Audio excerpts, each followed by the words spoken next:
Hello and welcome to Unacademy. I welcome you all to this session in which we are going to discuss the history optional paper in detail. The purpose of this session is to understand what was the pattern, how to look at the questions, and is there any pattern which we can understand in the historical context of the papers itself. But before we begin, just a small announcement that the 24999 offer is back, and if you ever consider taking the course, this is the right time. Now, you would already know that I am running a history optional program on the Unacademy platform itself. We have just recently started paper 2. You can use the code AMOPT to get a 50% reduction in the course fee itself. And by taking this course via AMOPT, you also get registered as a student of mine. I also have a Telegram group which is running on the platform, which allows us to connect, and everything related to the when the classes are happening, when we are transitioning from paper 1 to paper 2, and the other details related to even topic discussion we are doing in this group. So you can scan this code and join that group.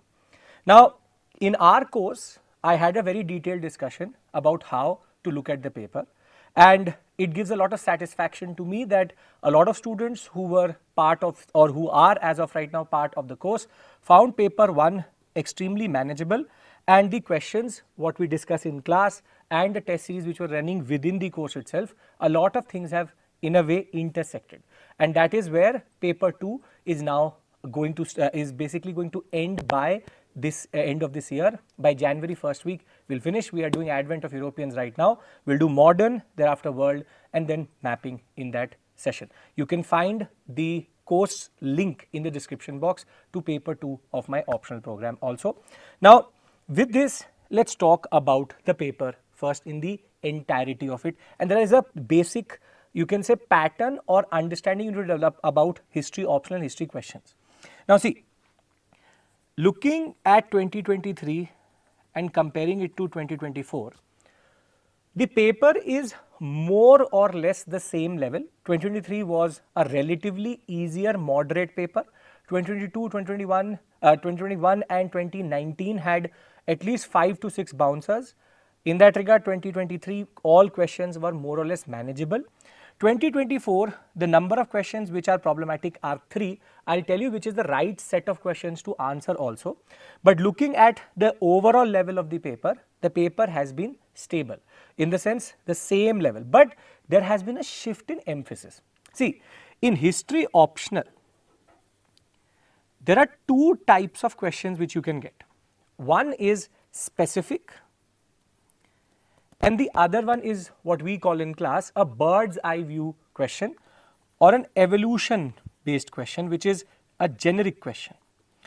Now, in a generic question, what happens is you need to know the overall picture vis-a-vis other periods, and in a specific question you need to know the specificities of that. For example, last year we had very specific questions. Tell us about the position of women during the Gupta period, during the post-Gupta period. A generic question would be, what is the condition of women throughout the medieval period or from 1000 CE to 1200 CE. Now, a evolution or generic question is much harder to answer, because if you do not have a comparative perspective about the questions and the answers and the periods, you will never be able to answer it. Specific questions are also tough, but are easier to answer, because if you know the period, you can just write the basic points there.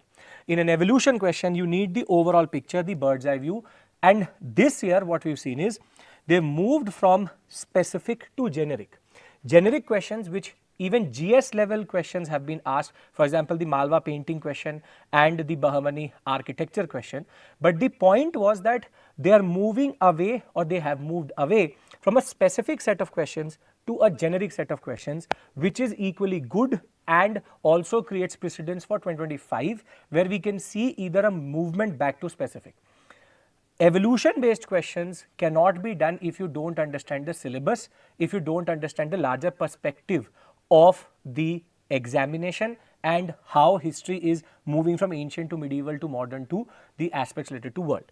So this is the first thing which comes out. The second thing which I want to point out is that when we talk about mapping vis-a-vis last year was easier. The topics, the sites and even the choice of sites according to period was easier. And that is a discussion I've already had on the platform. You can go there and look at the mapping section specifically. That is a 1 hour discussion separate. Here I'll start with question number 2 so that we can look at the questions which are more what we call as descriptive based on answer writing. Mapping discussion already done on the platform. You can find it in my profile. You can go into Unacademy app and write Abhishek Mishra. You'll find my profile and you'll find a specific mapping based discussion there also. Now 2023, 2024 from specific to generic. Now let's see how do we look at the questions from the larger perspective and what was expected. If anybody has given this examination, I have 2 to 3 students who gave the examination this year and have just joined the course in paper 2 after they realized that either their course material or their previous institution was not enough. They've just joined the course and they are now trying to understand everything in the larger perspective. Now, let's talk about paper 1 section A, which is basically ancient India. Question number 1 and question number 5 are compulsory. We already know that. And thereafter we have to pick up either in this pattern, in the way that either you take 1 question from ancient, 2 from medieval, or you take 2 from ancient, 1 from medieval. This year the better thing was to do it from ancient, which is you do question number 1, 2, 3 and thereafter 5 or 6 or 7 or 8. 7 or 8. It was totally on the students which one they wanted to do, 7 or 8. 6 was the question you intended to avoid. So it was a 2 plus 1 paper where you could have done 2 from ancient and 1 from medieval, completing total set of, you can say, 5 questions in that regard. Now question number 1, as I said, is mapping. Question number 2A is from where we will start our discussion, and 5 has 5 parts and thereafter the basic pattern is 5 in paper 1, 1 is mapping, 5 has 5 questions, thereafter every question has 3 parts A, B, C, and in paper 2, 1 and 5 have 5 questions and thereafter every other question has 3 questions, which is 6 A, B, C. We will see. So, I am already telling you this, the better way of looking at this paper was 2 plus 1 because ancient was easier and relatively scoring than medieval. Let us look at the first question, which is question number 2A, and this is where the examiner made you think. Harappan art contributes to our understanding of their aesthetic sensibilities in addition to spiritual and ritualistic life. Comment. 20 marker, very critical in the 15, 15, 20, 20 has to be managed in the best way, and this is again a question which is a GS level question which has to be now written in a way of an optional, which is, it says Harappan art tells us about aesthetic sensibilities but also spiritual and ritualistic life. So comment means it wants your opinion, but you never give your opinion mid path. In the introduction you have to write about the Harappan period, or you can talk about the Indus Valley civilization, how it flourished between 2600 to the 1700 BCE period, and it is one of the most urban civilizations, first urbanization. Any point can go into this, but now we have to divide our body into 3 parts. For every art and a culture aspect, we have to talk about aesthetic sensibility, spiritual and ritualistic life. Meaning, for example, if we talk about architecture, which is part of an artistic and art expression, how does it talk about aesthetic sensibility? How does it talk about spiritual and ritual? So, we will talk about how the architecture reflects a certain aesthetic sensibility, which is town planning. Further, ritualistic and spiritualistic will be great bath, fire altar, water worship, the aspect that everything was based on nature. Then if we go to seals, again seals give us their way of expressing animalistic or animistic imagery, plus they also talk about how there is the animal worship aspect, the Pashupati seal. Then if we go to beads or pottery, again we can talk about how you have a certain, you can say, aesthetic sensibility about jewelry, but also we have found pottery and beads as grave goods, and therefore there is a ritualistic aspect to it also. Further, You can also talk about how the pottery has motifs which represent aesthetic sensibility, but also their obsession with animals. Then every aspect of this civilization, be it from their what we call as jewelry, from their seals to their architecture to whatever they were making as motifs, all are giving us an aesthetic sensibility, but also an expression of ritualistic aspects, which is a naturalistic religion, the aspect of multiple gods, but not represented as gods, but as a higher power. And thereafter, we can also talk about the bearded priest, we can talk about the dancing girl, we can talk about mother goddess figure, all representing an aesthetic sensibility, which is how they used to make sculpture. But at the same point of time, they're talking about spiritual and ritualistic aspects also. And then you can conclude by saying that art is a window into the aesthetic, but also the spiritual, also the ritualistic, and that is what happens with regards to Harappan civilization. A fairly easy question. The fodder, which is what you have to write in this exam, in this question, is exactly the same as what you would write in a GS question, which is where the aspect related to the intersectionality of GS and optional comes to. This is the advantage of history optional, that everything which you do in GS is exactly or more or less the same for optional, only the level of writing answers changes. And this is where the answer structure changes, but this could easily come as a GS level question. That is where when we get more generic questions, it becomes bigger and bigger and bigger, and therefore an evolutionary question automatically becomes like a GS question. So this is that way is a very interesting question, makes you think, no set answer, and this is a theme in this whole paper. Let's talk about 2B. Again, discuss different types of megalithic burial practices in India. This is very easy, straightforward, simple, GS level, optional, basic that ways. How far does the archaeological evidence from it help us know the religious beliefs and cultural practices? The fact that megalithic period is based on archaeological sources only, that too which we find in the megalithic burials, that way it's a freebie question, 15 marks, very easy. Again, in the introduction, you have to talk about how the megalithic period represents the iron age of South India, and thereafter there is a gap between the Sangam and the other non-Chalcolithic, non-Harappan Chalcolithic cultures, which the megalithic sector in a way is filling.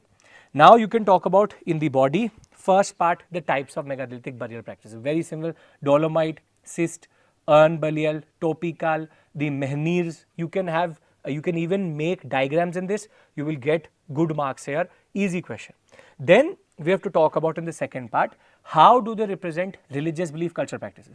All these burial practices have a larger purpose of telling us about social stratification, because not everybody got a megalithic burial. Further, the aspect related to how there is grave goods being found. We know about the use of iron and of copper because of these burials itself. Further, we know that it is a mature state because there is standardization, but we don't know the nature of the state because we don't have literary sources. So all the basic features of megalithic can go into this, because all of it comes out of burial practices only. So how far does it give us evidence? It is the only evidence which is available for burial practices and the cultural and religious beliefs and the polity and the society. Therefore, again, the second part of the question is answered by the first part itself if you know your megalithic. Though megalithic has come after a very long time, so maybe students may leave this type of a topic for optional, but it's a very standard question, easy question. 2 was the one which you had to do in the examination, easy. The Western Satrapas are known for their socio-economic contribution, particularly in trade, agriculture, urbanization. Examine the statement. Now, this question is actually easy, only if you know who the Western Satrapas are, because the examiner could have easily written Shakas here, but he didn't. The Shakas in India, the Indo-Scythians as they called, were represented not just as Shakas but also as the Western Satrapas. You have Nahapana, you have Chastana, you have Rudradaman, you have Bhumka, you have the Kardamka dynasty, the Kshatrata dynasty. These dynasties were part of the Western Satrapas itself. Kshatrapas word actually comes out of the fact that it is a word for governors in the Shaka terminology, and because the Shakas were across the West Asian sector from modern day Afghanistan, parts of Iran and towards India itself, there were 2 to 3 sectors. And in that, Western Satrapas are the ones which in Indian context are Western, because they are towards the Ujjain and the Gujarat sector. That is why they are called Western Satrapas. For the main Shaka dynasty, they become the eastern part. Now, here if you know this, then you already know that it is post-Mauryan period. And in post-Mauryan period, this is the period where agriculture, trade and urbanization increases exponentially. So, in the introduction, you have to just show to the examiner that you know that Western Satrapas mean Shakas. And therefore, you will say that the contributions of Nahapana, of Bhumka, of Rudradaman, of Chastana are extremely important in the sphere of socio-economic or you can say trade, agriculture and urbanization, and these are the contributions. So, here you can again divide it into 2 parts or at least 3 parts. We can talk about trade, agriculture, urbanization. First is trade. Here we can talk about how the post-Mauryan period is the highest point. Roman trade, the Periplus of the Erythraean Sea mentions Nahapana. Further, the Shakas were trading from the west coast with the Arabs or with the Arab world itself. And you can also talk about how the trade profile was changing from just luxury to basic goods also. And in that regard, there was also a spike which was not just because of the Shakas, the Satavahanas were also doing that, and the other, you have the Chera Chola Pandyas also, and the Indo-Roman trade was in a way very, you can say in a way highest point vis-a-vis any other sector in ancient India. Now, one thing you have to understand is, can't use up everything within the trade section. So, you have to use it judiciously. Then move into agriculture, which is agrarian expansion, and a lot of new techniques were introduced by the Shakas. There was irrigation which was pushed into as a technology. There was a lot of investment which was done. Urbanization, you can talk about how new cities were emerging at this point of time, and Periplus of Erythraean Sea talks about at least 3 to 4 cities, and you can also talk about socio-economic. So, you can talk about how the coming up of the Shakas is also the reason for Varna Samskara, which is the technical term for caste formation. Jati formation happens because of their assimilation into the Indian society. So, examine the statement means that you have to support this statement because it is a right statement with regards to the Shakas. Did the Shakas lead to Varna Samskara? Yes. Shaka era? Yes. Lead to increase in trade? Yes. Agricultural expansion? Yes. Urbanization, new cities. So, you just have to tell them the post-Mauryan characteristics via the Shakas itself. Seems to be a difficult question, but it is a very fairly easy question. 15 marker. Question number 2 was one which everybody should have attempted after doing question number 1. Thereafter, moving to 3A. This is again a very interesting set of questions, make you think quite a lot, and that was the paper, the wordings of the questions was very interesting.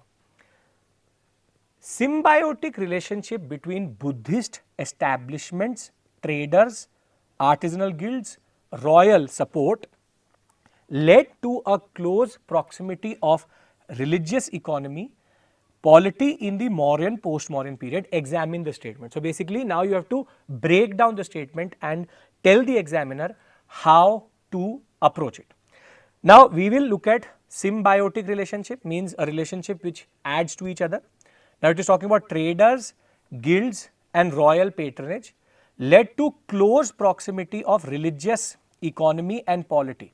So, there is expression in economy, in polity of a symbiotic relationship of traders, the guilds and royal support and Buddhism led to a close proximity of religious economy and polity. Now, examine the statement means now we have to actually in a way prove that this statement makes sense.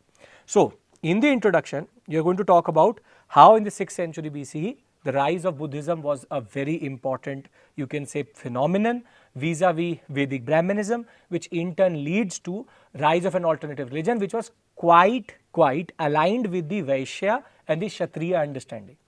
And this is where you will say that from the get-go itself, from the beginning, since its inception, Buddhism did create a order which was always aligned with traders, guilds and rulers, because it gave you the Kshatriyas a better status, social mobility which was not allowed within Vedic Brahmanism, and the Kshatriyas along with that the Vaishyas got better ritualistic, you can say, position.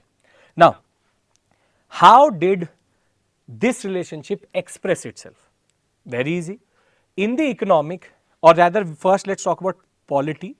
In polity, we know multiple rulers who were Buddhist, from Ashoka to Menander to the fact that Kushana king Kanishka. Further, we know that there is a lot of state policy which is based on Buddhism. Best example, Dhamma. Dhamma and Ashoka go together in that regard, and therefore Buddhism did express itself in political sphere. Further, we see that Kanishka, the fact that Ashoka and Kanishka both were also presiding over the Buddhist councils in that regard is also equally important.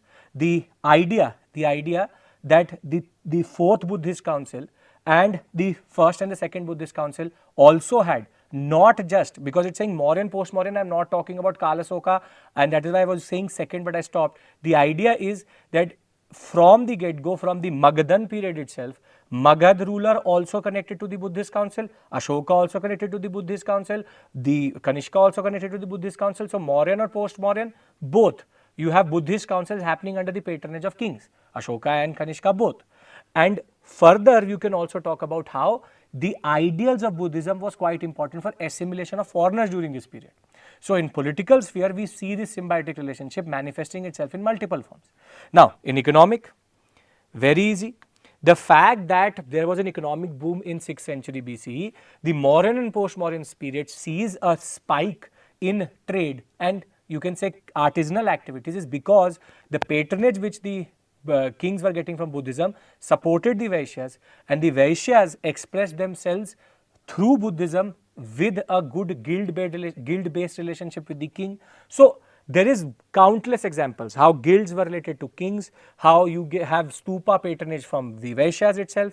You can say even art and architecture has a very strong imprint of Buddhism in that regard because of this symbiotic relationship. And further, religion did play a role in which economy was given a push. If Vedic Brahmanism was there, maybe the same Vaishya community which was previously also very, very prosperous would not have got the impetus which they got because of the rulers who were following Buddhism. So, this is again a 20-marker question, no set answer. This is where the UPSC has changed the pattern this year. The question paper is more generic and therefore the questions are also generic, and therefore it is trying to make the student think, which is that does it go into this direction. And you can see all questions are talking about Mauryan, post-Mauryan, Gupta, post-Gupta, large periods are being talked about. That is why it becomes interesting. Okay. After this, we go to the second very interesting question of 3B. Discuss the role of Buddhism in shaping the socio-religious landscape of Mauryan Empire. A very easy question, GS level question that way, because Buddhism shaping socio-religious landscape is a very standard thing which we discuss in art and culture. Now, introduction, you will talk about the Mauryan period because historical context is always the introduction. So, when we talk about the Mauryan period, the introduction, the idea is that you will say that when you say Chandragupta Maurya captured power, thereafter by the time we reach to the period of Ashoka, Ashoka started to patronize Buddhism and Buddhism started to become more and more part of the socialist landscape of the Mauryan Empire. Now, how did it happen? Here again, divide into 3, socio, religious, so 2, and we can have 1 generic. So, when we talk about socio, the fact that the kings were patronizing Buddhism, the fact that there was social mobility, the fact that the Mauryan Empire had a policy called Dhamma which allowed for tolerance is also Buddhism in that regard. The fact that vegetarianism within the royal kitchen, the fact that there was always a talk, the concept of you say Dhamma Vijaya over a fight or a war based conquest in that sense. And thereafter in the religious, you can say that all religious expressions from the pillars, from the stupas, early stupas, from the caves, all have a very strong imprint of Buddhism. In state policy, there is a very strong imprint of Buddhism. There is the imagery of the state, the emblem of the state, the fact that the coins also have the stupa imagery in that regard is the fact that social religious landscape of Mauryan period was shaped by Buddhism. Here the answer has to pivot around Dhamma, because Dhamma will shape both socio-religious understanding in that sense. That ways it is quite interesting, and again 2 back-to-back questions on Buddhism. This used to be a standard pattern that at least 1 question would come out of 3 on Buddhism. Last year there was a lot of emphasis on Vedic period, on Harappa, and more than that on the Sangam age. This year they have shifted away from that aspect and moved towards Buddhism. 3B, A, B both are Buddhism, straightforward, and that is where it is an interesting set of questions. Let us move to 3C. This is the easiest of all questions which we have seen till this point, which is discuss the evolution of state institution taxation system from Rig Vedic period to later Vedic period. This is a very straightforward question. When you to talk about the state and the taxation system evolving over Rig Vedic, later Vedic. This is where you have to talk about introduction, that the Rig Vedic text talk about the early Vedic period 1500 to 1000, the later Vedic text tell us the social milieu of the later Vedic period, and the following is reflected. And then you can basically make a table here. Make a table here, simple early Vedic, later Vedic, talk about the concept of a tribal state or the what we call as a chieftain based state. Here you can talk about territorial monarchical systems developing, territorial kingship. Then node hereditary principle, you can say the chief is the eldest and the most experienced. Here hereditary principle comes through territorial. Here the aspect was that Rajan was a protector of the people, here he is a protector of the land. Then because it is saying taxation, here there is no specific form of taxation other than a tax called, you can't call it a tax also, there is something called Bali, which is a voluntary offering to the chief when you are happy. Here however you have Bhag and Bali becoming both compulsory, land tax emerges. Further you can talk about how the fact that you had a pastoral society, cattle was wealth here because it became a land based society, agriculture made everything complicated. 15 marker, very straightforward question, not something out of the box. This would be a question, this is exactly the same question which has been coming in GS paper 1 for the past 2 years. For the past 2 years, GS paper 1 history part 1 question is coming on Vedic, and this is exactly the same question, just a different emphasis. So somehow Vedic has become a favorite topic for UPSC. In this year's mains question also we had mains GS paper 1 also we had a discussion of Rig Vedic and Vedic period. Here also we find it. So 1, 2, 3 is slam dunk. 2 and 3 the easiest set until unless you don't know what is Vaishyan Kshatrapa, that would be the one which would complicate the whole set in that regard. Then we move to 4A. 4A has all interesting set of questions, which is highlight the contributions of Aryabhatta, Varamira, Brahmagupta in field of astronomy and mathematics. This is a very easy question because this is a standard thing which we do for Gupta, and even GS level it is. From Aryabhatta talking about the earth centric view to you can say the circumference of the earth, the fact that what is the distance between different celestial bodies, through the use of 0 to the aspect of decimal point to trigonometry, to Varamira being the father of astrology and astronomy both in that regard, because he is going to talk about the movement of the celestial bodies and impact on us itself. Brahmagupta through his text, you can just add as many details as possible talking about decimal point, trigonometry, compound interest, the aspect of earth's circumference, distance, the sun, the eclipse concept, everything can be pushed in. 3 sections will be made. You will have the introduction when you will talk about the Gupta period was the golden age of this aspect. Then in the body you are going to divide it according to chronological order, don't miss that, Aryabhatta, then Varamira and then Brahmagupta, and thereafter conclusion. Here again 2 to 2 to 3 points, very standard points which you will find even in Nitin Singhania in that regard. You should write. Our notes cover everything. I've till this point shared close to 700 pages of notes in PDF form to my students in class. and all of this is covered directly in that. You just had to learn it. I've asked my students to make tables for these things. So this would have been a very straightforward 20 marker, get as many as possible. But in the examination, it made no sense to do this set because of the next question. This question, which is 4C, is Pallava. So examine the course of Pallava Chalukya conflicts between 6th to 8th century CE. Now this is again a very standard question which is GS level in that regard, because the you can say the conflict between Pulkesin II and his successors Chalukya, and the conflict between, you can say, Mahendravarman, then Narsimhavarman I and Narsimhavarman II Rajsimha is quite well documented over the Tungabhadra Doab, and the fact that they had a zone in which they were fighting for this sector and the fertile track in that regard, Tungabhadra Doab, Raichur Doab, whatever you want to call it. But because it is saying examine the course, you would need to know how Mahendravarman was defeated by Pulkesin II. Thereafter Pulkesin II was avenged by Pulkesin II killed Mahendravarman, then it was avenged by Narsimhavarman, and then how this course will go on. That is where this question is factual. So this is one of the reasons why 4B should have been avoided, because you can write this answer, but the problem is it would need a lot of details. There is a standard sequence which is one Pallavan ruler is going to be killed by a Chalukyan ruler, then the next Pallavan ruler is going to kill the Chalukyan ruler. This will go on till 4 generations.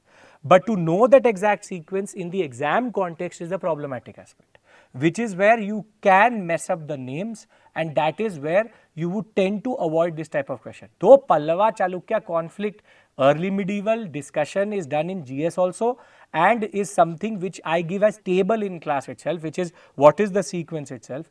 But the point is that you tend to not pick up questions which are too specific and too factual, because either you will write a good answer but everybody is writing the same type of answer, but more than that there is a lot of chance for you to mess up the sequence. And in exam context, that 7 to 8 minutes, there is a very good chance, because it is talking about 200 years. You have to give the whole concept. Everybody knows the reason, but not everybody knows the exact course. And this is where the problem comes in, where Mahendravarman, Nandivarman, the aspect of Narsimhavarman, you will have Pulkesin II, then Kirtivarman II, how they will get how will they interact with the Chalukyas is problematic. Doable question, but not advisable in the examination. Okay. This is the question which is the first bouncer of GS paper from the paper and from ancient. If you have attempted 4C, then your choice of questions are problematic, because this is a very interesting question, can be answered easily, but does not have a set answer and is a very far-fetched concept, because it is saying examine the role played by the Agraharas in the promotion of education in early medieval India. Now see, Brahmadaya and Agraharas are villages which are granted to the Brahmins. This is the first aspect. The second aspect is promotion of education, which is where it is now linking two tangential things together.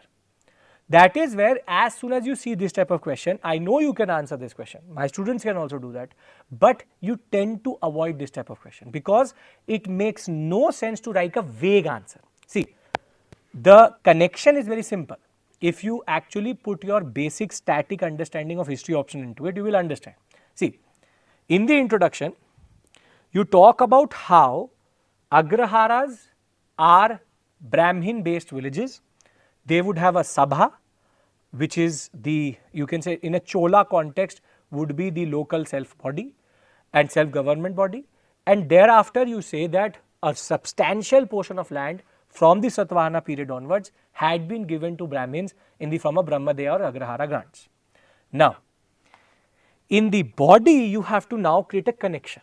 See, if a village was under a Brahmin, Brahmins are the Varna which control knowledge systems, and Sabha had a very important criteria that if you want to get elected to it, you need to have the understanding of Vedic knowledge, and therefore in Agrahara and Brahmadeya villages, there was a lot of Gurukul based schooling happening because the Brahmins used to disseminate information and knowledge through these models, because Brahmins themselves are the Varna which represent education, therefore they push it down the generations in that regard through this model. Further, if there is an Agrahara village, there is also a chance that within that village there would be a temple, and therefore there would be a Devdana grant, and the temples themselves will emerge as a center of education. So, from the Gurukul or the Guru Shishya tradition to the temple being an important space for education, to the Varna itself which controls this village, because the overlord at the end of the day, through a tax-free land grant, the Brahmin becomes the main person who controls everything. He himself is a, you can say, Varna of education, or the person who controls education itself.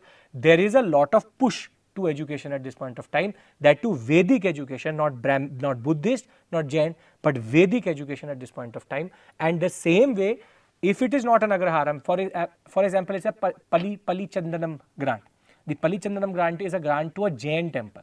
That would also allow for education to rise, because they would then introduce institutions which would disseminate Jain knowledge.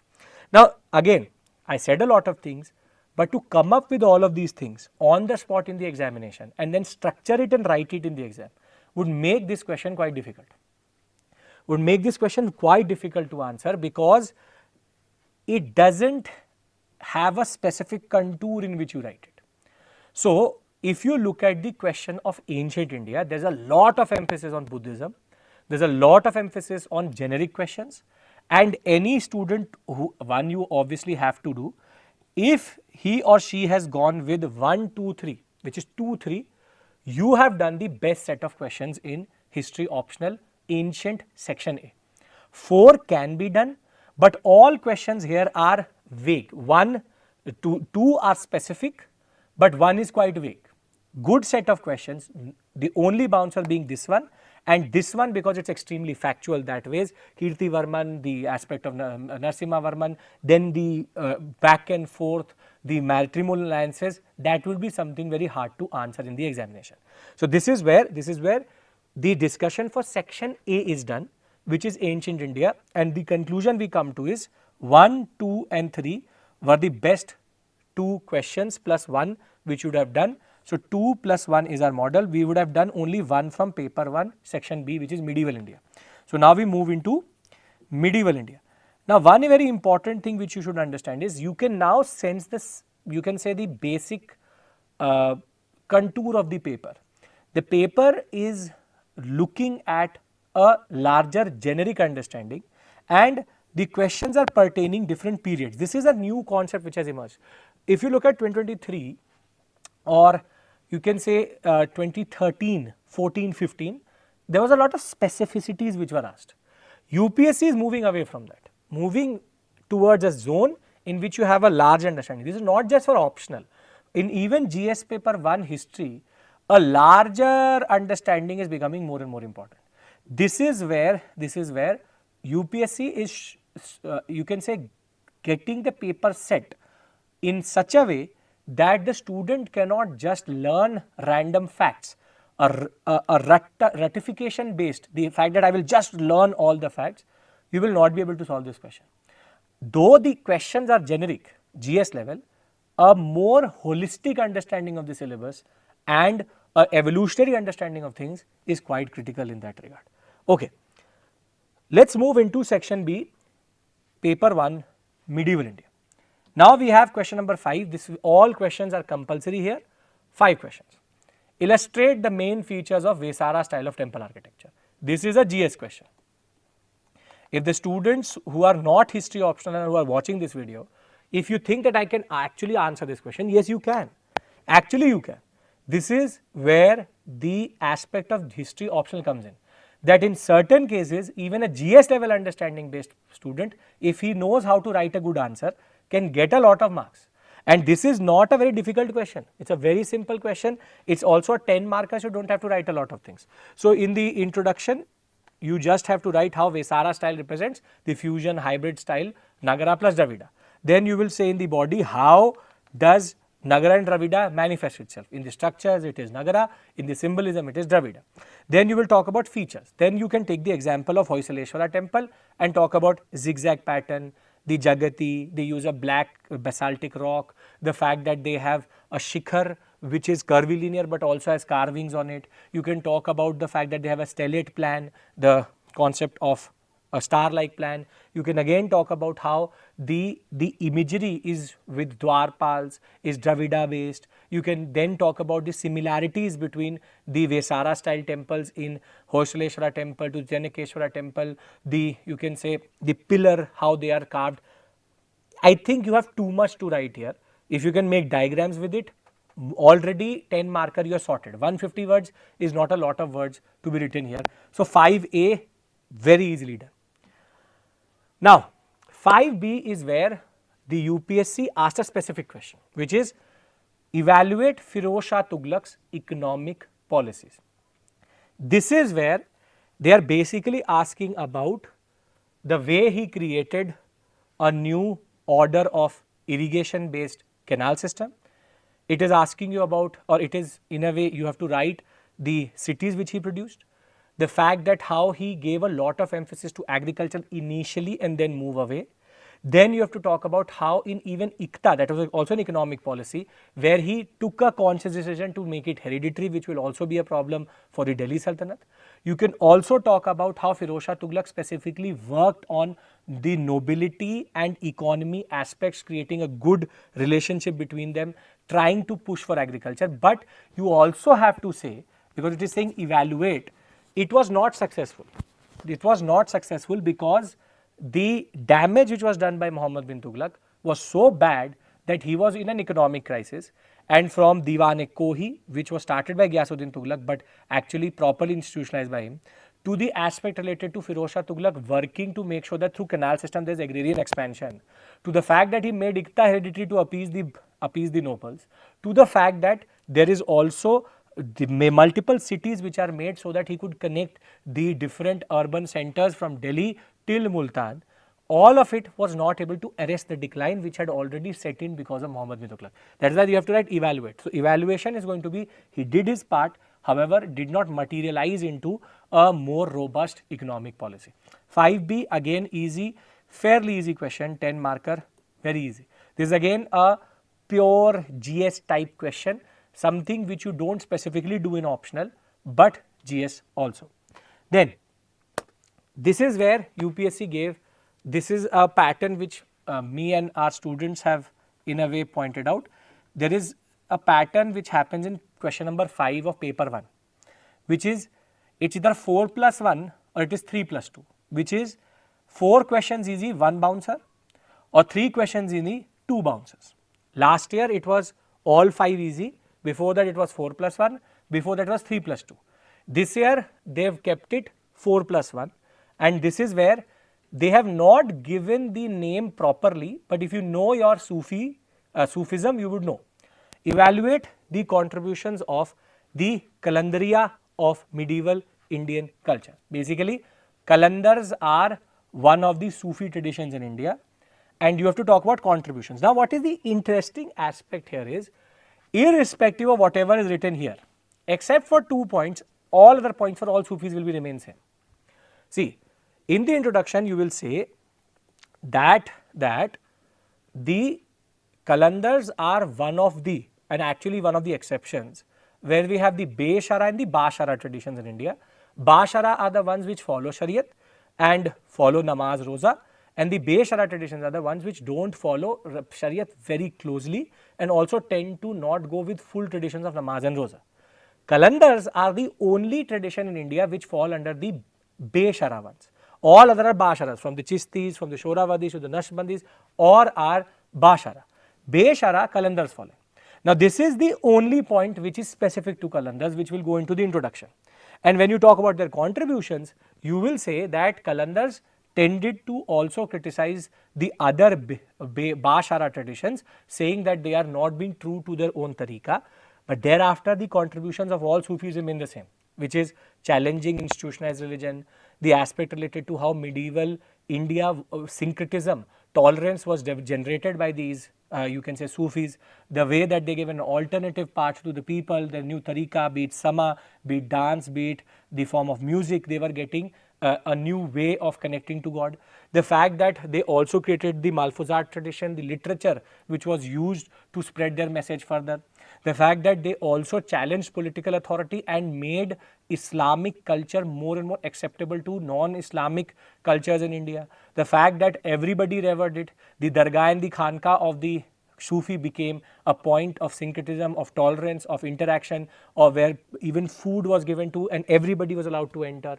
And that is, though they also had their conservatisms, which is they did absorb the conservatism of Islam, whereas we don't have any woman in India specifically, no woman Sufi in that regard, wherein the aspects of women exclusion from religion was accepted within the Sufi order. The contributions of the Qalandars is exactly the same as the contribution of the Chistis, only the period is different. And therefore, it's a generic question, therefore, you can write generic answers and a generic point about the fact that they challenge institutionalized religion, that they challenged the concept of the ulemas, about the orthodox, you can say, interpretation of Islam, to the fact that the you can say fanatical and the orthodox approach of Islam, all were challenged by the Sufis, specifically also the Qalandars. That is where this question paper is quite interesting, because it is asking you a question but also giving you the answer, because it is not asking about a specific period, it is saying medieval Indian culture. So, even if I do not say this, if I write discuss, evaluate the contribution of Sufis to medieval Indian culture, the answer remains the same except for 2-3 points. This is where it is an interesting set of questions. 5D, this is again something which we do in GS as a part of our painting discussion. We do this. Discuss the main features of Malwa paintings with examples. Example part is the only difficult part. You can't leave this question, but Malwa school of painting easy. Introduction, that the specificities of Malwa school of painting, it does not have any specific origin. It developed during the Delhi Sultanate phase also, during the 1600 to 1700 phase, the Mughal period also, and thereafter once the Mughals declined, then also Malwa painting went forward. Thereafter, you can talk about the features in the body. In the body, when you talk about the features, it has a distinct Mughal influence because of the Mughal painters going through. It also has a distinct Rajput imprint because the thematics are Rajput. Thereafter, you can talk about the fact that it has the same 2Dness and the simplicity of Mughal paintings. Now, you can talk about the examples. Now, examples will be, for example, the Rasi Kripriya, the Rasi Kapriya, then you have the Ramayana represented in Malwa school, then you have the Ragamela, then you have the Ragamala. This is the difficult part because you would need to know the specific examples. Then you should also know the Bhagavad Puran, certain episodes of the Bhagavad Puran was represented, and the examples represent the same vibrant colors. These are the features, I am writing it down for you. Vibrant colors of the Rajput style, you have the 2Dness of the Mughal style, then you also have the fine brushwork which is again Mughal. Further, the idea that there was a lot of use of gold also, which is again a Mughal influence. Then the thematic is again Rajput, which is, you can see itself, Ramayana, the Bhagavad Purana, the Rasikapriya and the Ragamala and the Ragamela, both are, all are examples of very beautiful you can say representation of Malwa. So, Malwa, Mewar, Bundi, Kishangarh, all are done within the larger fold of Rajasthani painting tradition. This is a specific question. But again, GS level, even you will find an answer for this in Nitin Singhania. That is the level of this question. That is where art and culture questions are heavy. You have at least 7 to 8 art and culture questions, all GS level that was. So, these are things which can only come through if you know your history optional syllabus quite well, that how do you take the question answer a little bit upwards of GS and make it an optional level answer. Okay, 5E, this is again a very fairly easy question. Highlight the features of the Portuguese colonial enterprise. This is what we discussed just on Saturday, which is what are the features of the Portuguese colonial enterprise. Now, introduction, You have to talk about how the Portuguese established themselves, 1498, 1500, 1501, 1503, 1505, from Vasco da Gama to Cabral to again Vasco da Gama coming back, then the Kochi sector 1503, Cananor, establishing themselves in Goa in 1510, shifting of capital in 1529, and by 1559 they had completed their set on the, you can say, western coast. Now, what is the features? First feature was the model based on controlling waters, which is Blue Waters policy. Blue Waters policy was the cornerstone of their understanding. Second is controlling horse trade, and trade based monopoly was their feature. Third is that they had a viceroy based system where the viceroy or the governor of Goa was also the governor of all establishments across the Indian Ocean world. Fourth, you have a captain based model where captains are there and they control the forts or factories to the factors, and you have the vereador de fazenda who basically looks at the basic revenue establishment. Fifth is that they were based on introducing new technology, shipbuilding, printing press, new foods, you can say gastronomy, which is new crops were introduced into India. And the sixth point, you can keep it very interesting, which is that the feature of the colonial enterprise of the Portuguese was because of the context of Brazil, the fact that we had very stable polities in India, it was a fort based or a node based or a coastal based empire. They never looked towards territorial expansion. And this is where in the conclusion you can say that they also followed a flawed model of colonialism, where they never went for colonial expansion into territories, rather wanted to control the seas, which was one of the most important features of the Portuguese, which was also their biggest weakness in that regard. So again, fairly easy question, not something which is extremely difficult to write in the context of the examination, easy. So we have 4 plus 1. If you look at calendar as 4 plus 1 as a difficult question, so all 5 are something which can be done. UPSC can play a game here where 5, 1 or 2 at least are always difficult. 3 plus 2 and 4 plus 1 model is always there, something which we discussed in class also.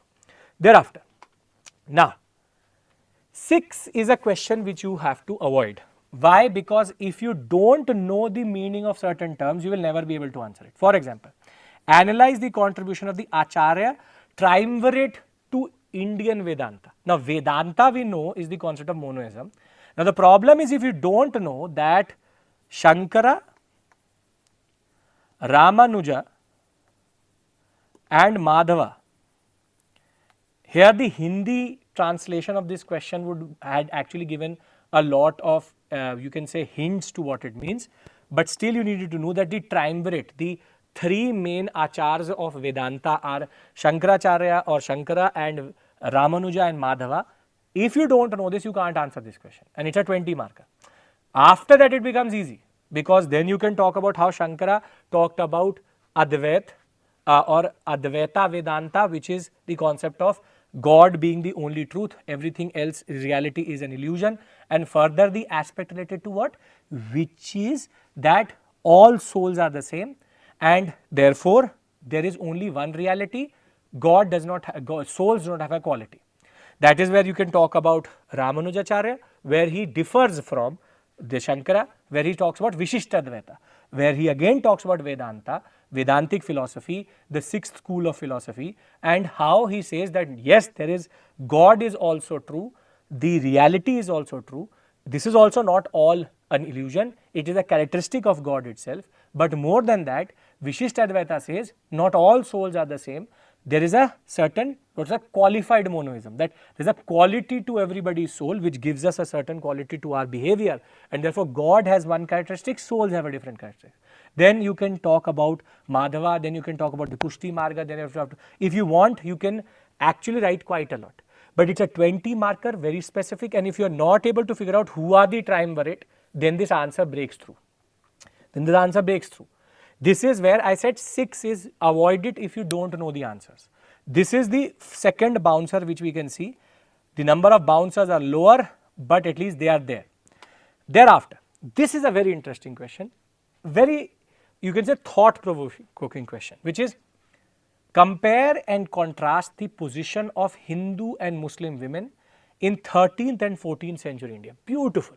They asked it in such a way This is what I called a bird's eye view question. You can't answer this question if you have no idea whatsoever about women through different ages.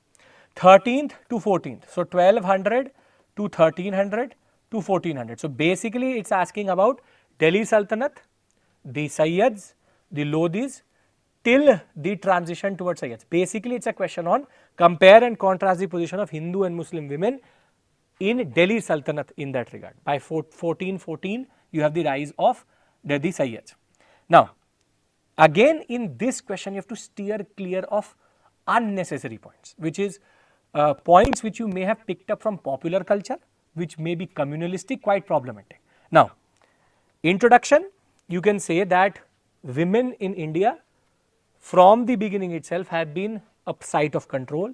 They have in a way seen a lot of control over them, and every societal norm has been played out in the role of women and in shaping their lives.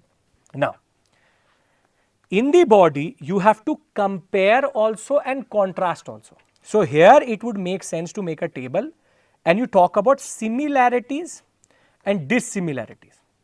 Now the similarities, for example, for Hindu and Muslim women both was no access to education or limited access to education, except for that will be dissimilarity which we will talk about.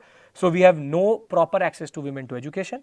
Then further, no access to the public sphere, they are confined to the private sphere in that regard. They are seen as a civilizational indicator of power in that sense. Thereafter you can talk about how there was Parda tradition in the Muslim, you can say Islamic tradition, that was absorbed by the Hinduistic practices to become the Wheeling tradition, the Ghungat tradition, and that is where there is a proper identity formation of the Hindus vis-a-vis the Muslims and the Muslims vis-a-vis the Hindus, and a lot of things were picked up. Further, the similarities is that in both women of power have access to things, but the women at the ground level may not have it. Now comes the dissimilarities, wherein lower Varna women in Hinduism did have access to economic resources that may not be true for Muslim women. Further, the you can say access to the public was more limited to the Muslim women than to the Hindu women.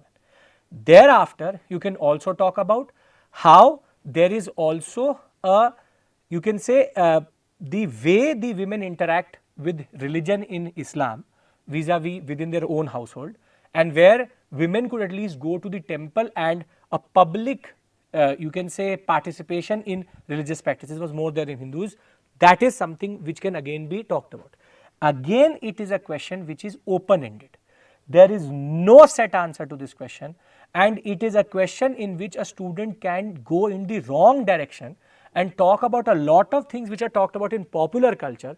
For example, bringing in the concept of talaq or triple talaq would basically make this question problematic, and it may be a relevant point, but then you would have to bring in the concept of sati, the concept of Johar. Then it becomes not compare and contrast, it becomes critique, and this is not what the question is asking about. So you can talk about how Hindu women were subjected to widow remarriage, child marriage, which is again true for Islamic women, but the idea that sati and Johar was being done within Hinduistic women. Then there is the concept of easy divorce, but this is where the question can go out of your hand, and you are now bringing in the latest issues into something where we are talking about the Delhi Sultanate period. This is where we have to be a little bit steer clear of not becoming anachronistic.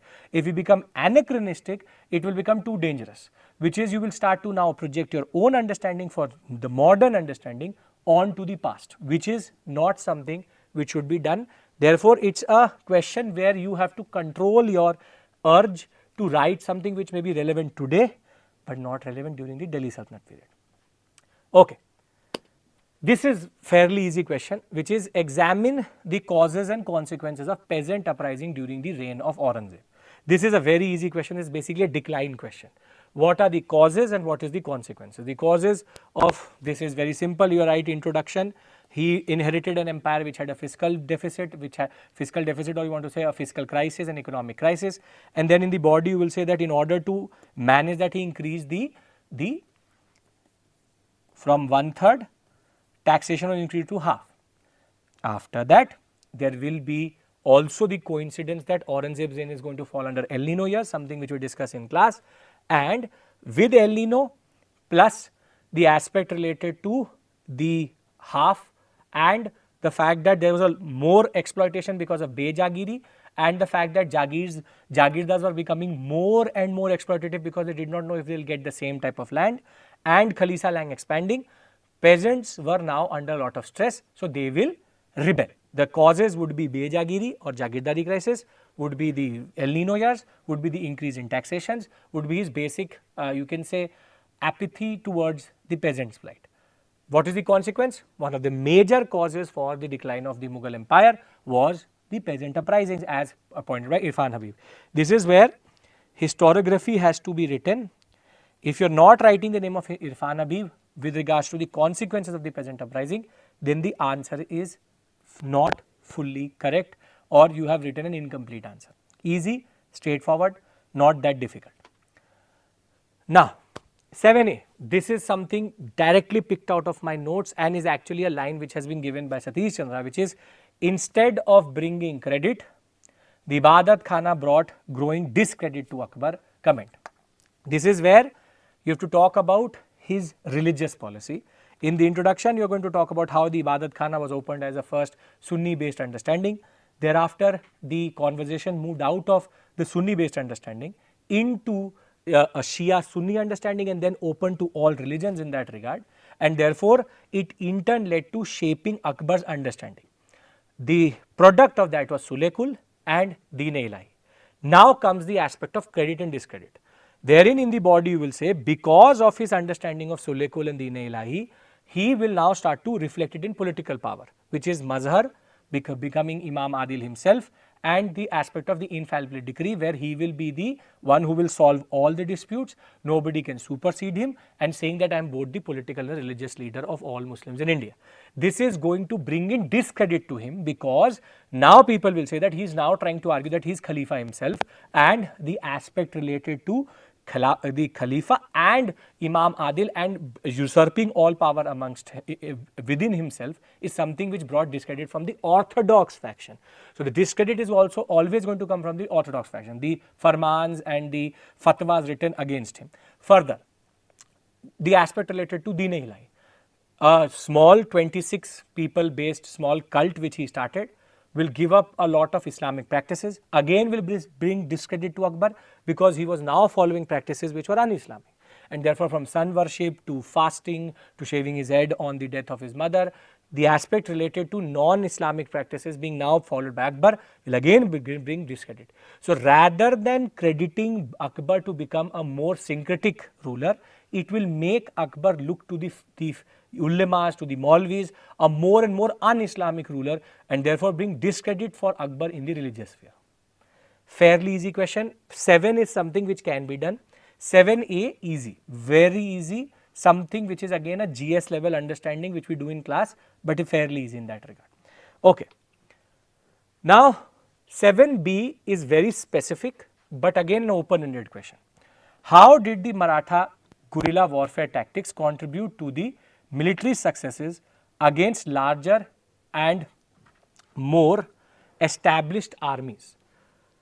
15 marks. This is an easy question. I will tell you why. Because Maratha guerrilla warfare contributing to military successes under Chhatrapati Shivaji Maharaj is something which we cover in class. But the problem here is going to be, how do you manage to write this answer? See, in the introduction, you are going to say that the Maratha warfare tactic, their power itself from the beginning itself was based on guerrilla warfare, and guerrilla warfare tactics had what is called surprise factor, the awe factor, which will not allow the Mughals and even the other Bijapur and the other sultans of Deccan to respond in the right way.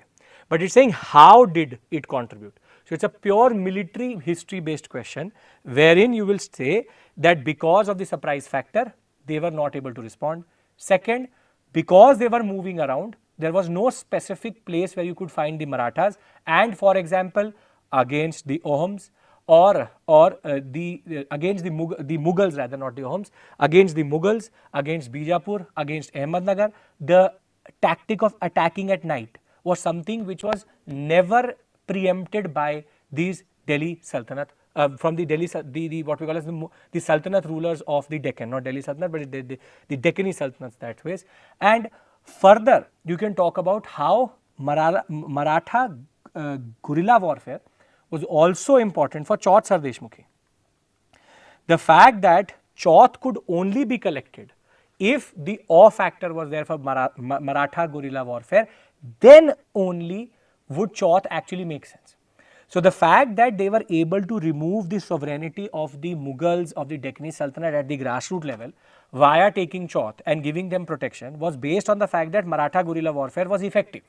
The Portuguese, the Deccani Sultanates, the Mughals, all three were never able to, in a way, respond in the right way to Maratha guerrilla warfare. Easy question, but very specific, needs a lot of facts, and that is where you need to know how they interacted with Bijapur, with Ahmednagar, with Golconda, with the Portuguese, how Salsette and Basin was taken through that, how Chauth Sardeshmukhi gets linked via the strength of Chauth is only because the Marathas could attack at any given point of time on caravans and on the areas which were controlled by the Mughals.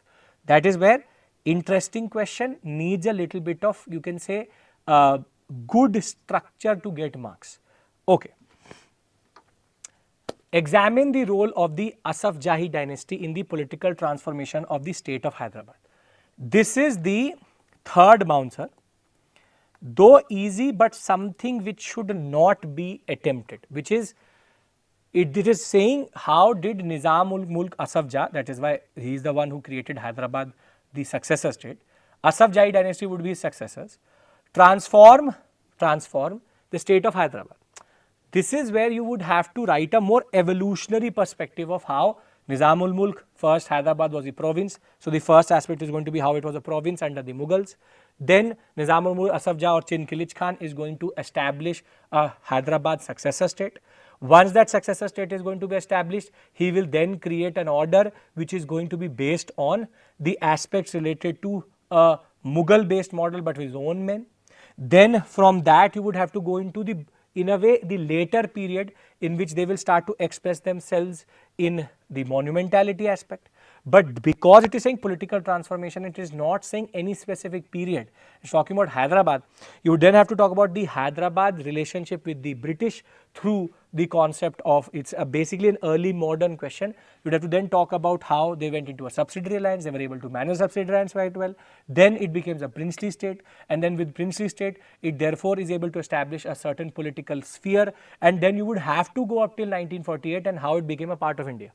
This is where this question has no end point, and it is saying in the political transformation, and political transformation keeps on happening from province to a successor state to you can say a successor state under subsidiary alliance to the concept of a princely state to the biggest princely state at the point of independence of India to then becoming a part of India.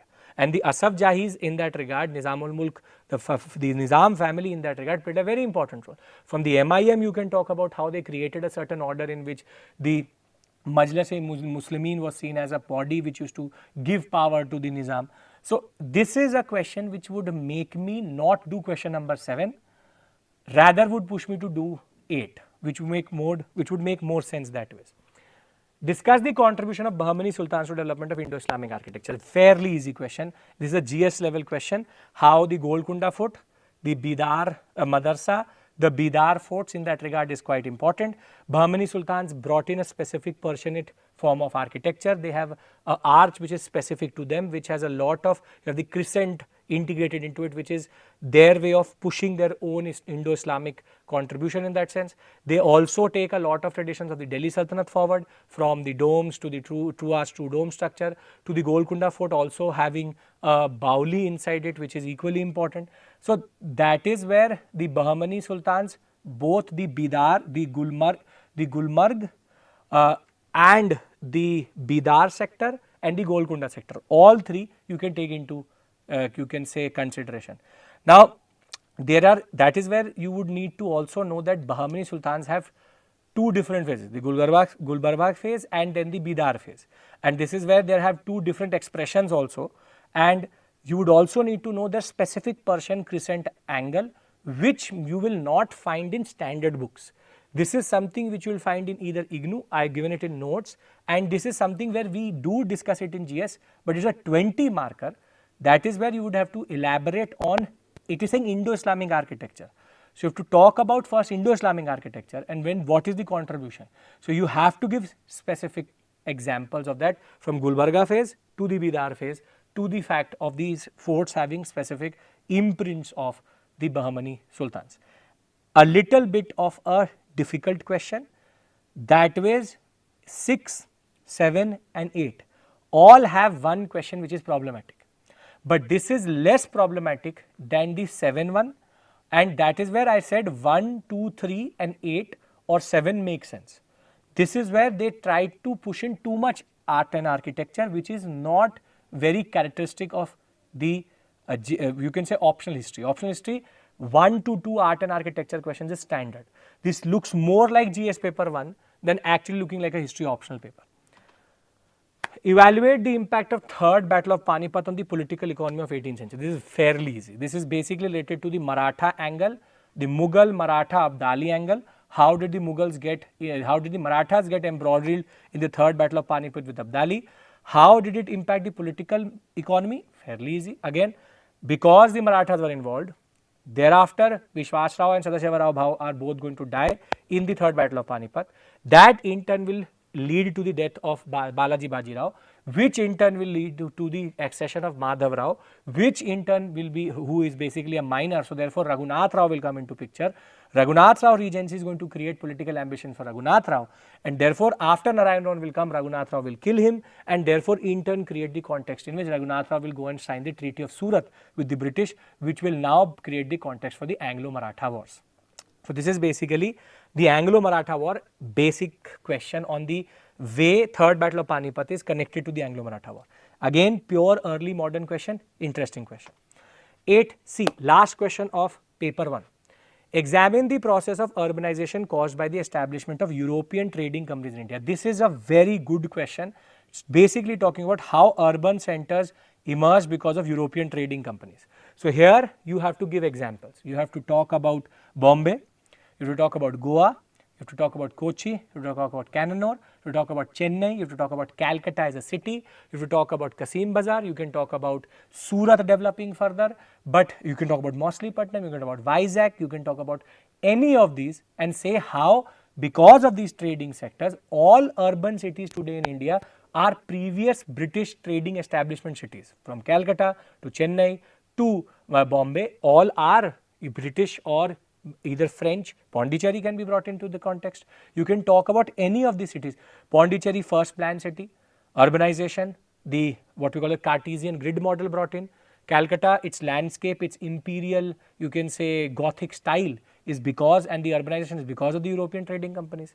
Again, you can see in paper 1, except for 2 to 3 questions, the Maratha ones, the Bahmani ones, the Malwa one, and you can say to some level Buddhism one, none of the questions have a set answer. This is where it's a lottery. You can write a very good answer, get good marks, and this could be the difference between 100 and 50 rank.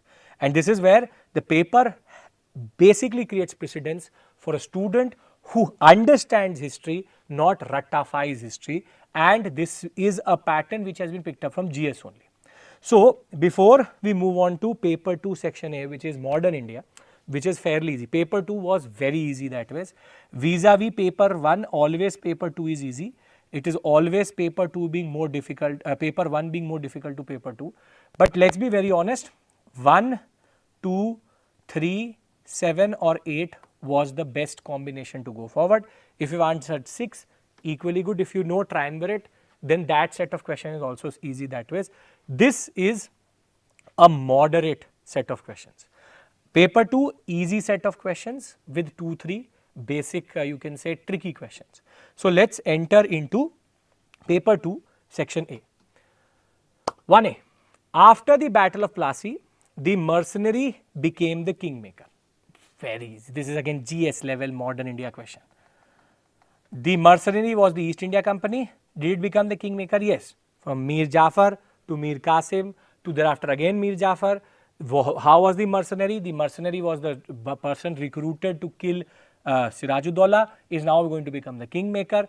This is where again UPSC is asked a very generic question. Yes, and it will in turn lead to the Buxar battle, which will in turn lead to them getting Diwani rights. Very easy question, very straightforward question, not something out of the box. The values of utilitarianism prompted the company administration to attempt reform in Indian society. This is something again I discuss in GS. If you have been in GS Modern India with me, I discuss utilitarianism, I discuss Orientalists, and I discuss how most of the social reform, whichever legislative reform, we call it infanticide, be it we call it sati, be it slavery, all reform came only when utilitarian aspects came through. Till the Orientalists were there, they did not want rebellion, so therefore they did not fundamentally change anything, so therefore did not do anything to society. But as soon as the utilitarians came through, once the utilitarians come through, they say that we need to effectively exploit India and therefore create a certain loyal society within India itself and now do a drama of reform to create an argument that we are doing good in India. This is again a very theoretical but very beautifully crafted question, easy question that way. 1C. In course of 19th century, the agenda of social reform was gradually replaced by revivalism. Now, this is again something related to social reform movement, very interesting question. Yes, social reform started with the reformists, which is sati, widow remarriage, the concept of infanticide, women's education, yes. But gradually as the British started to, or the idea that their rule in India was based on a moral argument that our women are civilizationally lower and women are the civilizational indicator for everything. The idea that social reform was replaced by revivalism is because we then started to argue about something called the golden past. The golden age of, or the Sone ki Chidiya concept which is there, is actually comes out of the concept of revivalism. And this is where the agenda of social reform and revivalism come together.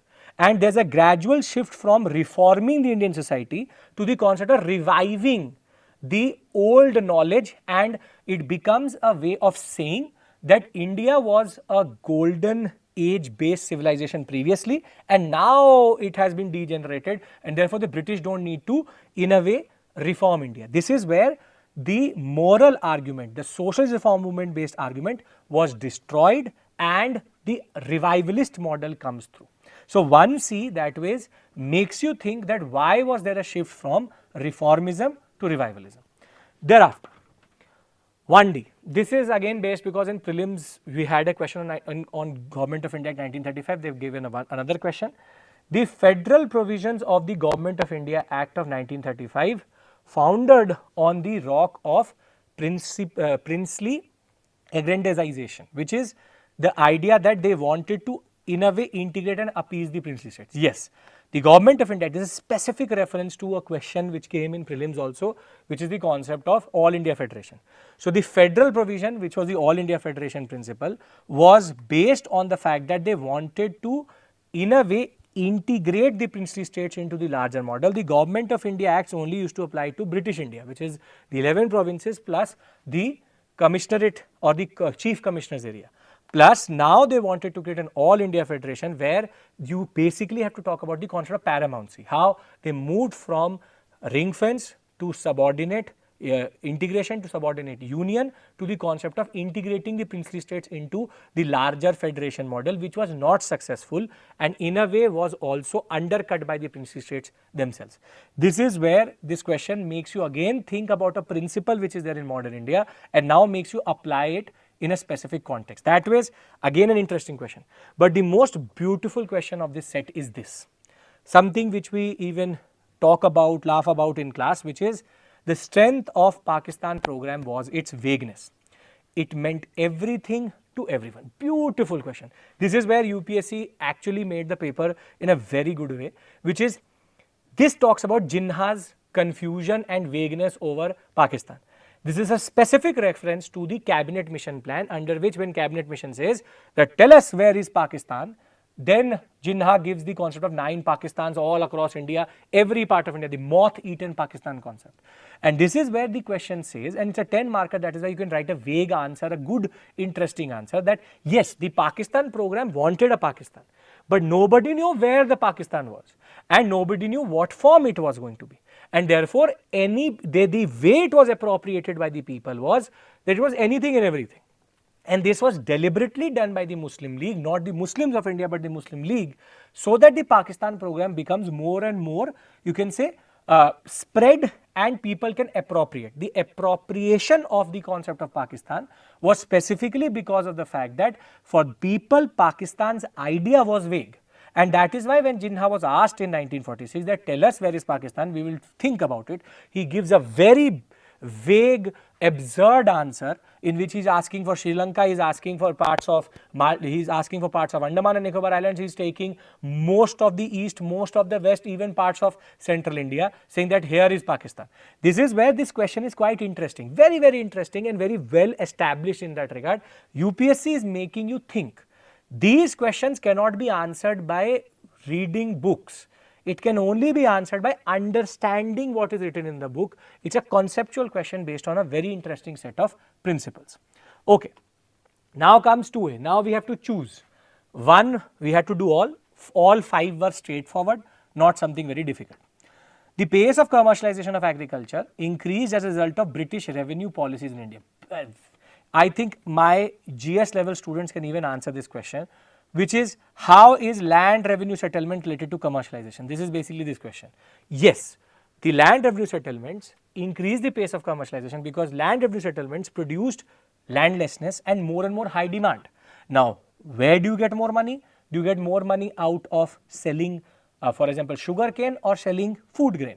You get it more out of sugarcane, and therefore commercialization in India was a forced commercialization because more and more land revenue policies created poverty, and to come out of that poverty and high demand, which is the over assessment of the British, there was a need to move away from agriculture based on food grains to agriculture based on food, you can say, crash crops. And therefore, yes, did it increase the way? You have to very beautifully create that relationship. That relationship has to be created, and this is something which we discuss in class also. Fairly easy, fairly straightforward, interesting question that ways, but again makes you think. Further, why was the Great Revolt of 1857 confined only to northern India? 10 plus 10 means that this is 10 marks, this is 10 marks to show you how basically a 10 marker works. How did it change the character of British rule in the Indian subcontinent? Explain. Fair. Again, simple. Why was the Great Revolt only confined to North India? That is a misnomer. The revolt had already happened in South India.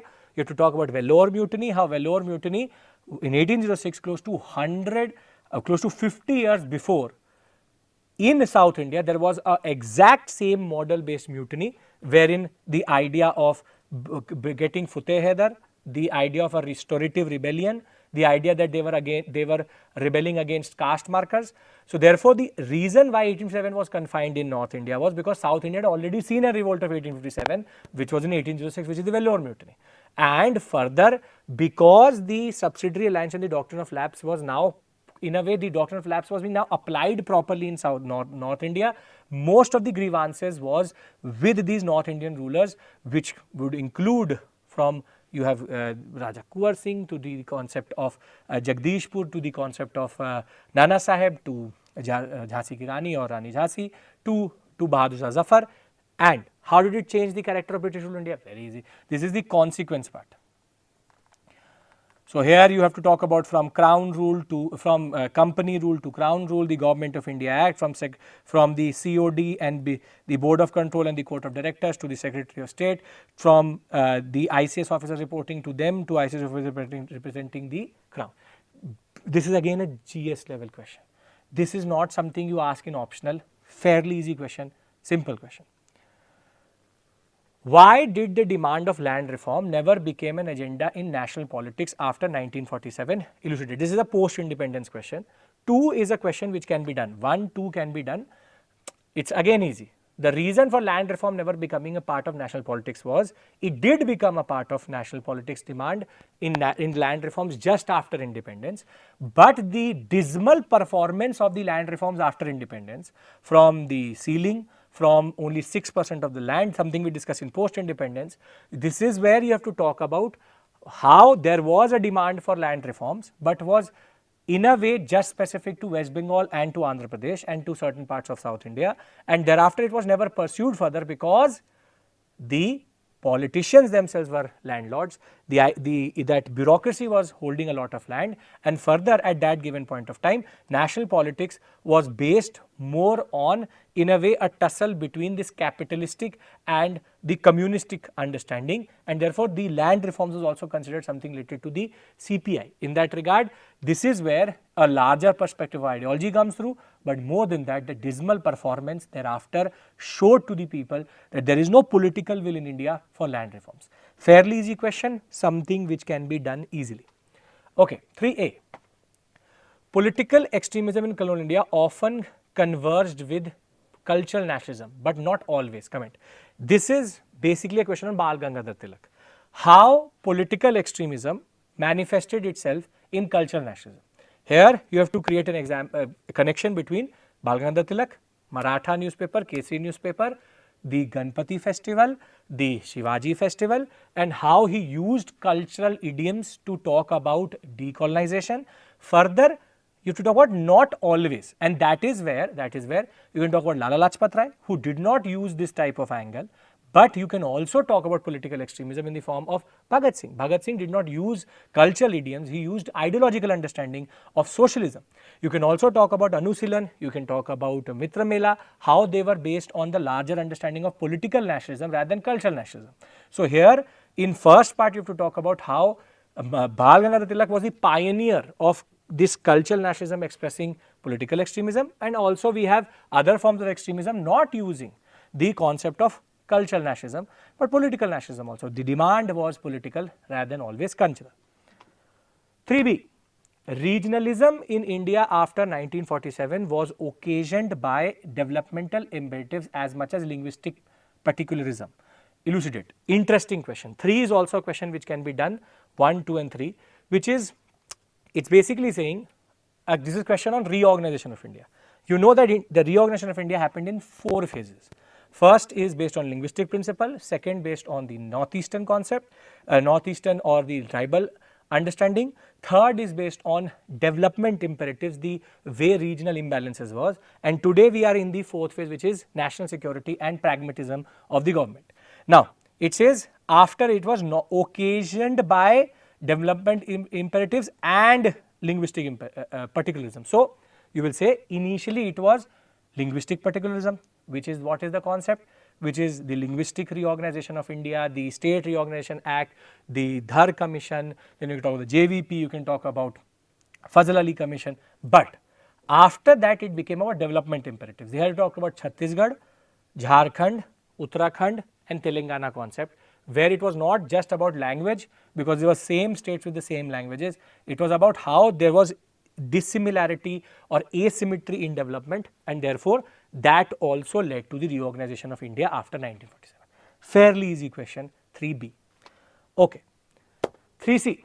20 years of peace secured by the Treaty of Salbai proved very costly to the Marathas in the strategic terms. Elucidate. This is again a very interesting question, which is Treaty of Salbai and Treaty of Basin.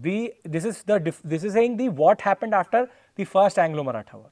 The first Anglo-Maratha War ended with the Treaty of Salbai, which in turn created a mutual non-aggression treaty between the Marathas and the British. However, this is very costly because the British realized that the Marathas should not be touched right now. Now, in that period, Madhur of the Second ruled and the British stayed away from Maratha politics and they went after the Mysorean sector. But after that 20 years was over, once Bajirao II is going to come to context, the British had now transformed from just being a commercial body to controlling Carnatic, to controlling the Mysorean sector, to even controlling Hyderabad. And if the Marathas would have engaged initially in the first 20 years, after Salbai itself, Marathas were powerful. Now the Marathas also went down and the internal fighting of the Scindia, Holkars and the Poona which is basically Sindhyas plus Bajirao II versus Holkar, Yashwantrao Holkar, which in turn led to the Treaty of Basin, which will be the subsidiary lines where the Marathas will be sold off. The strategic terms, these 20 years of peace was very, very costly because the British power exponentially increased in the gap between the first Anglo-Maratha war and the second Anglo-Maratha war. Very interesting question. Again, not a question which any book will answer, only your understanding will. 4A. Again, 1, 2, 3, 4 all could have been done. Now it is on you how good you are in any of these sections. The Swadeshi movement of 1905 anticipated many of the tactics that were later developed during the Gandhian mass movement. Beautiful question. Talks about how boycott, concept of khadi, Swadeshi, people coming together, use of cultural idioms, use of religious imagery, use of cultural aspects. Basically, it is asking you about how the features of Swadeshi were replicated in the you can say Rowlatt Satyagraha, but specifically in the non-cooperation, in the CDM. Critically examined means that you have to also say that not everything which the Swadeshi movement introduced was the tactic used by Gandhi. Specifically, you have to talk about Satyagraha. That Satyagraha was not something which was used. Fairly easy question, good question. 4B. The trade union movement joined forces with the mainstream of nationalistic politics to strengthen each other in their struggle for colonial rule. This is why I would not do 4th question, because this is basically how the national movement appropriated the labor movement and how trade unionism or the AITUC and the Congress left allowed for the left agenda to be integrated into the nationalistic politics. This is not a UPSC question, this is an academic question. So, this is the bouncer. This is where I would not do this question because this needs a little bit of a higher understanding, master's level understanding than optional. I obviously give this to my students, but the problem is in the exam condition you would have to write in a very academic way. So, if I can avoid it, why not? But this is basically how the AITUC, the Congress left, the Socialist Party and the CPI all were initially aligned with the Congress, and more than that, this was a very big tactics. I wrote a paper on this, basically what is called labor in Gandhian paradigm, wherein Gandhi, after what had happened after 1917, what he had seen in Russian Revolution, he started to keep away the what we call as the labor, because he believed that the revolutionary potential is going to lead to a social revolution, and Gandhi did not want a social revolution. And therefore, what happens is he integrated this into the national movement and said that labor is also our agenda, and that is where they avoided a socialistic revolution via the national movement itself. It's a difficult question because needs a little bit of understanding. Okay, 4C. Again interesting, India's developmental strategy after independence was influenced by economic imperatives and not ideological considerations. This basically talks about how after independence we had ideological consideration that Nehru and his model was based on the concept of socialism. He was a Congress socialist, he was left oriented, so his idea was the concept of planning and everything. But here you have to actually prove that yes, it started with ideological considerations, but very quickly we abandoned this socialistic model for a mixed economy concept, wherein the PSUs were important, but capitalism was equally important because economic imperatives, because it's saying after independence it can mean anything from the Indira Gandhi phase to thereafter to liberalization. It is the economic imperatives of India where it was having a very big forex you can say deficit to the way India needed to develop further. This is where the concept of ideological considerations were abandoned, the idealism of Nehru was abandoned, and the realism of Indira Gandhi came through, and that was also seen in the developmental aspects of India. This is again a technical question where you need to know post-independence quite well and how the concept of planning commission was a ideological consideration, but moving away from agriculture to industry to the fact that Mahalanobis introduced a new model itself was also based on economic imperatives. This is again interesting question. 4 is one I will stay away from because it is something which would need a little bit of more thinking, would consume more time. Aisa nahi you can't write it. You can write it, but would need a little bit more of understanding. Okay. Now we move to world history. Modern, straightforward 1, 2, 3 do. Here you do 5 and you can do either 7 or 8, even 6 is easy, which we will talk about. Here you can have, you are spoiled for choices in paper 2, section B and section A. Okay. Last push, let's discuss all the questions here. 5A.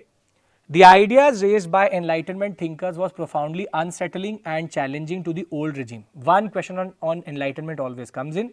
Yes, obviously the concept of separation of power, the concept of social contract of Kant and Rousseau, thereafter the concept of Voltaire's state and religion being removed from one another, to the concept of you can say democracy, from Locke's idea to Immanuel Kant to Rousseau to Voltaire to Diderot. All were talking about the it was a challenge to the old regime, which is based on absolutist monarchy, was now being talked about by social contract, that power has, we the people are the source of power, we give up a little bit of our freedom so as to create a state. The state is not a divine sanctioned state, it is created by us.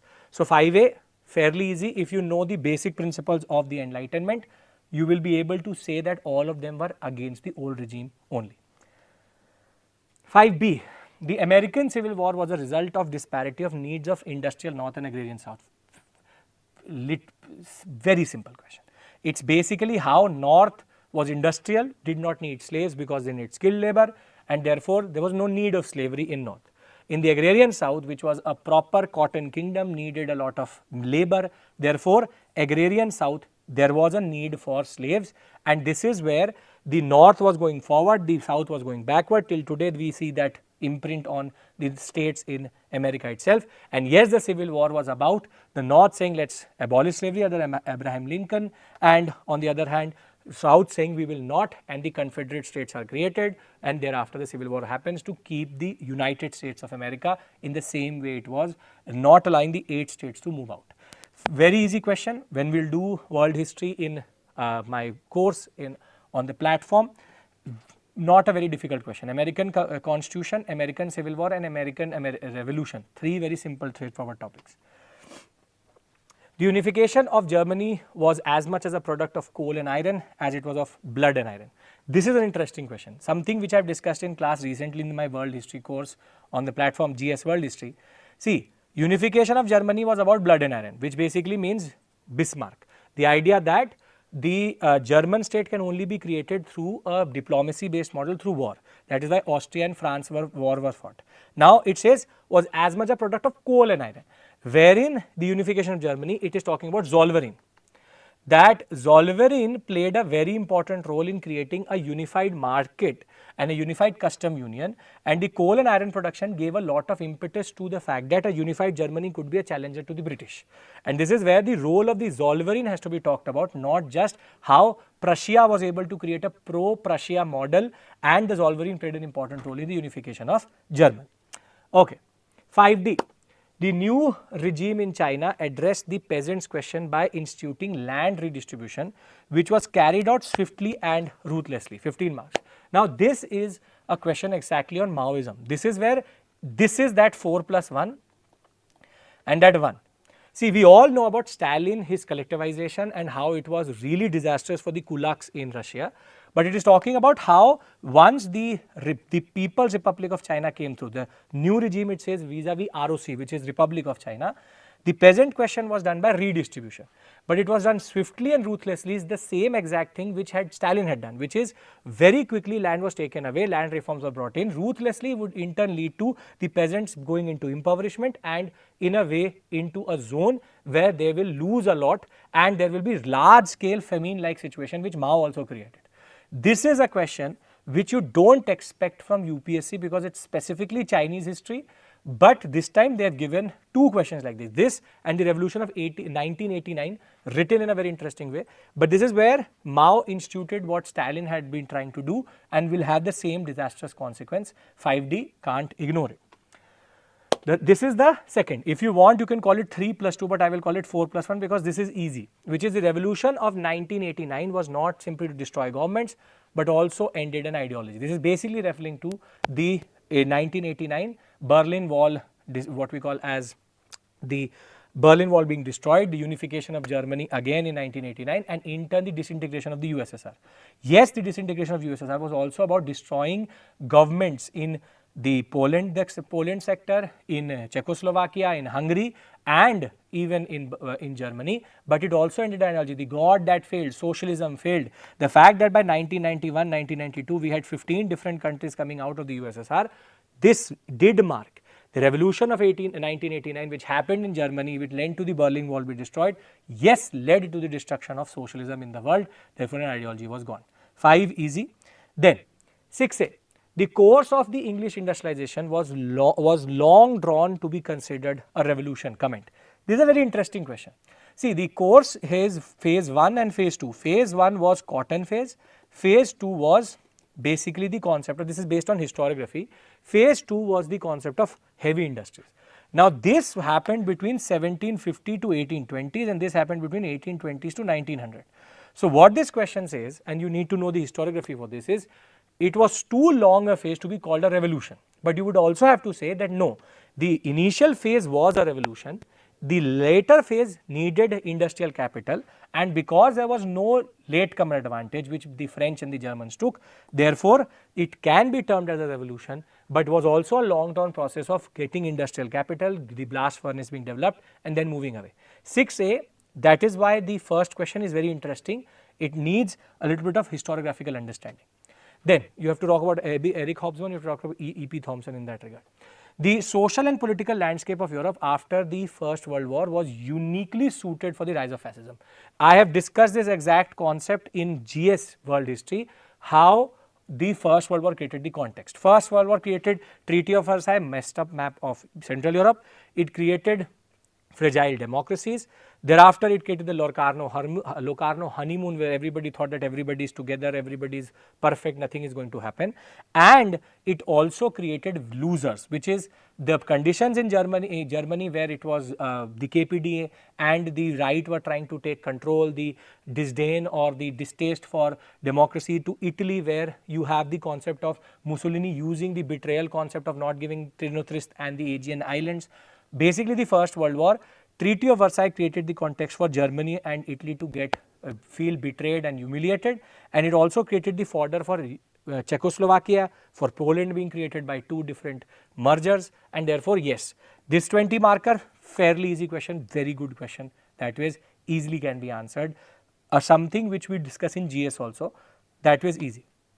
5c, the state was the most important factor in the industrialization of Russia. Comment. Again, something which we talk about in Russian Revolution. Russia's industrialization was state driven. This is again talking about the features of Russian Revolution. This is a whole module in our course which is Industrial Revolution. They've asked Russia, they've asked England, and yes, they played a very important role, from industrial capital to subsidies to creating the factories itself. That is why their industrialization was always incomplete. 10 marker, easy, straightforward, simple.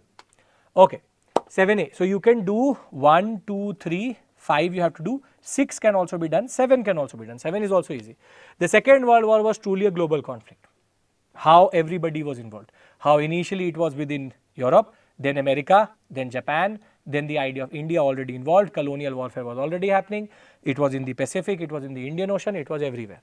Easy question, have to just talk about the scale of the World War, and you have to talk about the phases of the World War. 7b, trace the different stages of economic integration of Europe. This is where the question needs a lot of facts. This is why I would not do 7. 7b I would not do, because this needs a lot of facts. For example, it needs the 1951, 1953, 1957, 1992, 1998 and 1999. It needs the stages. For example, how in 1951 we have the Treaty of Paris, which creates a small coal and steel custom union in Belgium and France, which in turn leads to more countries getting added. In 1953, how you have the common market emerging in Europe for coal and steel. Then in 1957, you have the concept of Treaty of Rome, which will propose the concept of a common market across Europe itself. Then the 1992, the most celebrated, the Maastricht Treaty, which is going to produce the EU itself.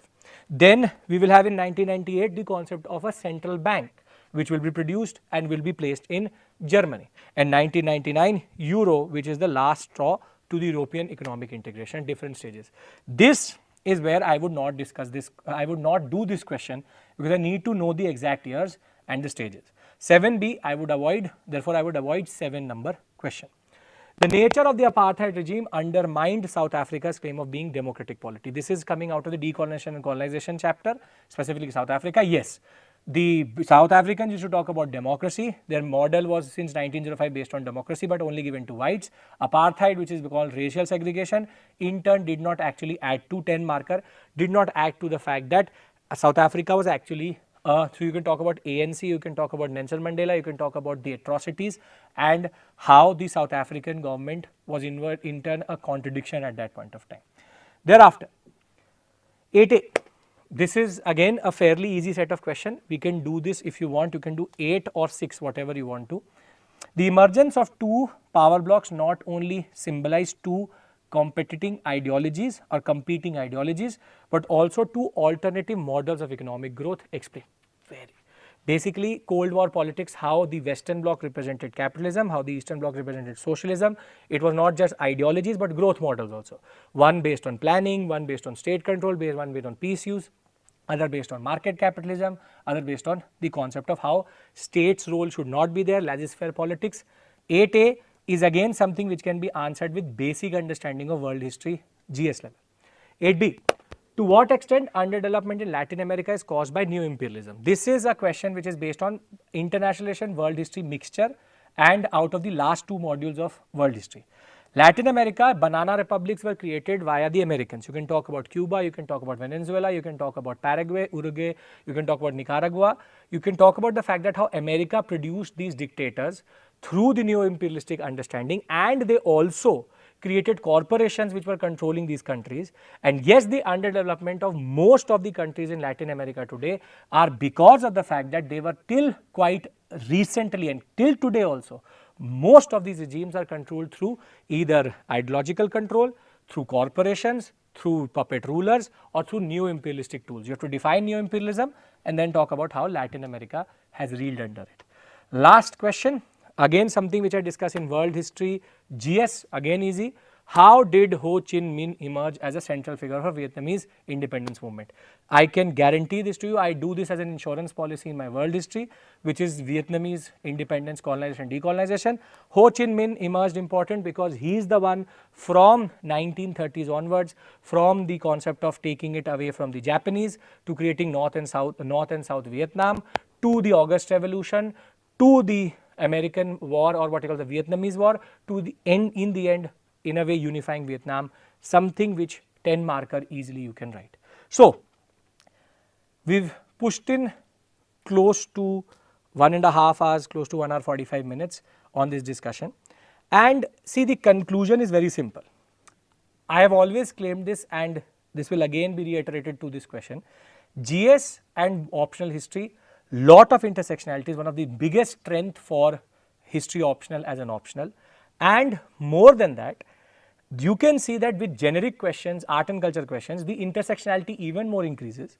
No dynamic portion has come through. The paper was moderate. Any student who has found this difficult would be because you are trying to learn the wrong facts. If you are learning facts, ratification is happening, you will never be able to answer these type of questions. History optional, and this is the last point I will make, history optional is not about facts. It is about understanding conceptual clarity and historiography. And I hope that I have been able to in a way demonstrate that to you in the past 1.5 hours. Thank you. Take care. Bye-bye. I will be again back with another set of history optional related series or some videos related to it. Thank you. Take care. Bye-bye.